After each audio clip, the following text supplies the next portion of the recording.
Minute ही है आप आशीर्वाद मिले तो बड़े साउट तरीके में बोल हाँ थाली बात यूं राख ली। धन्यवाद सभापति महोदय, आपने मुझे बोलने का मौका दिया। सबसे पहले मैं शिव की जनता का धन्यवाद देना चाहूंगा कि उन्होंने एक अध्यापक के बेटे पे विश्वास जताया और प्रदेश की सबसे बड़ी पंचायत में सबसे युवा सदस्य बनने का मौका दिया। शिव की देवतुल्य जनता का मैं धन्यवाद देता हूं। साथ ही साथ मैं वर्तमान सरकार को बहुत बहुत धन्यवाद देता हूं कि वो यूथ पॉलिसी ले आए। घुमंतुओं और अर्ध घुमंतुओं के लिए पट्टे की व्यवस्था आपने की, जैसा कि पहले मैंने निवेदन किया था, इस सदन में मांग उठाई थी, उस पे काम हुआ, मैं उसकी बधाई देता हूं। साथ ही साथ राइजिंग राजस्थान एक सफल आपका आयोजन रहा, मैं उसकी भी आपको खूब खूब बधाई देता हूं। साथ ही साथ राइजिंग राजस्थान में हम सभी को जाने का मौका मिला, उसके एमओयू के बारे में पढ़ने का मौका मिला। रोज अखबारों में बहुत बड़ी बड़ी बातें उसको लेके लिखी जाती थी। 35 लाख करोड़ के एमओयू हुए, बहुत बढ़िया है, होना चाहिए, स्टेट आगे बढ़ना चाहिए, विकास होना चाहिए, बहुत ज्यादा जरूरी। और जब उसके अंदर देखा कि 35 लाख करोड़ के एमओयूज में और क्या क्या है, तब पता चला कि साहब 28 लाख करोड़ तो हमारे अक्षय ऊर्जा के हैं। बहुत अच्छी चीज है, सब स्टेट में ऊर्जा तो होनी चाहिए। अगर आप वेस्टर्न राजस्थान से ऊर्जा उत्पादित कर रहे हो, ये तो वाकई बहुत बड़ी चीज है, मैं इसके लिए धन्यवाद देता हूं। पर साहब इसकी कीमत कौन चुका रहा है? इसकी कीमत आज के समय में वो सीमांत के लोग चुका रहे हैं। उस अक्षय ऊर्जा के नाम पे आप जितनी भी बिजली जनरेट कर रहे हो, आप बताएं कि इस स्टेट को क्या मिल रहा है उसके बदले।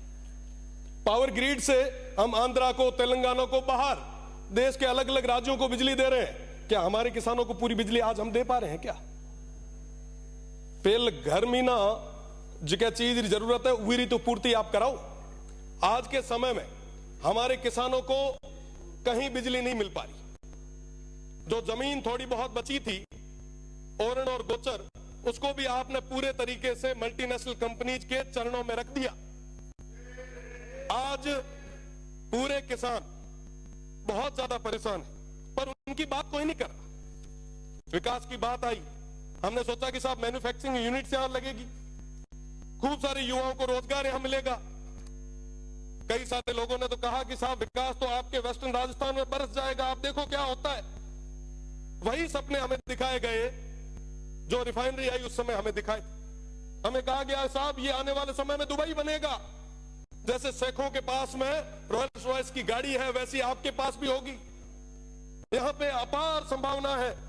बदले में क्या हुआ? आज भी वो पश्चिमी राजस्थान, वो सीमांत के लोग वहीं खड़े।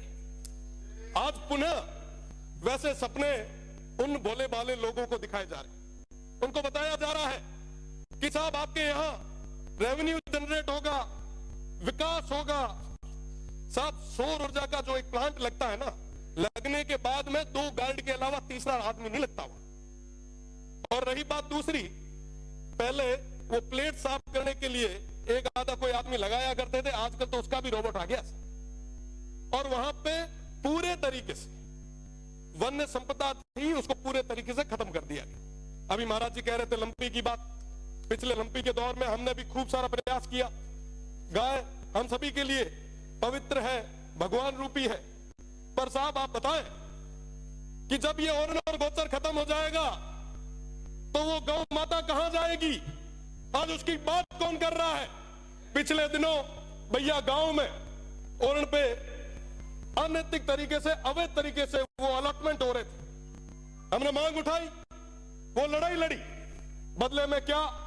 मुकदमे। क्या मुकदमों से डरा दोगे? क्या मुकदमों से दबा दोगे?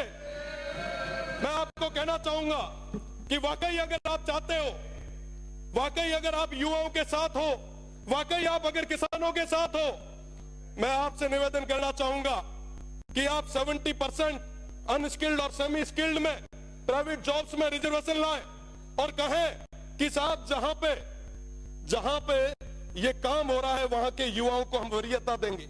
आप लाए? आप नहीं ला पाएंगे। मैं चैलेंज करता हूं, अगर आप ले आ पाए तो आप कहोगे वहां खड़े रहने के लिए हम लोग तैयार हैं। साहब आज इस तरीके से आप ये जो काम कर रहे हैं वाकई बहुत दुखद है। लाखों की संख्या में खेजड़ियां कट रही है, वन्य संपदा खत्म हो रही है। आप याद करो तेजाजी महाराज को, बाबू जी को, हड़बू जी को, अमृता देवी जी को, जम्बेश्वर भगवान को, सब पर्यावरण के लिए उन्होंने क्या क्या नहीं किया।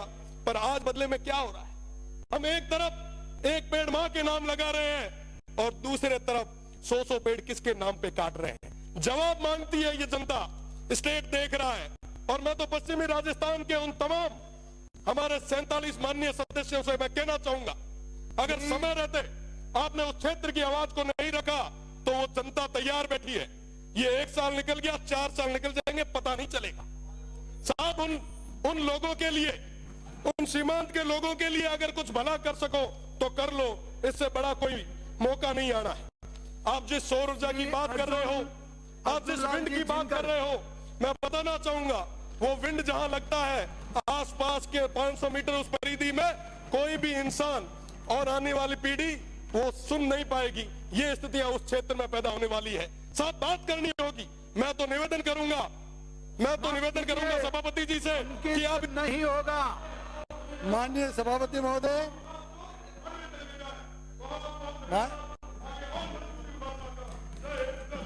माननीय सभापति महोदय।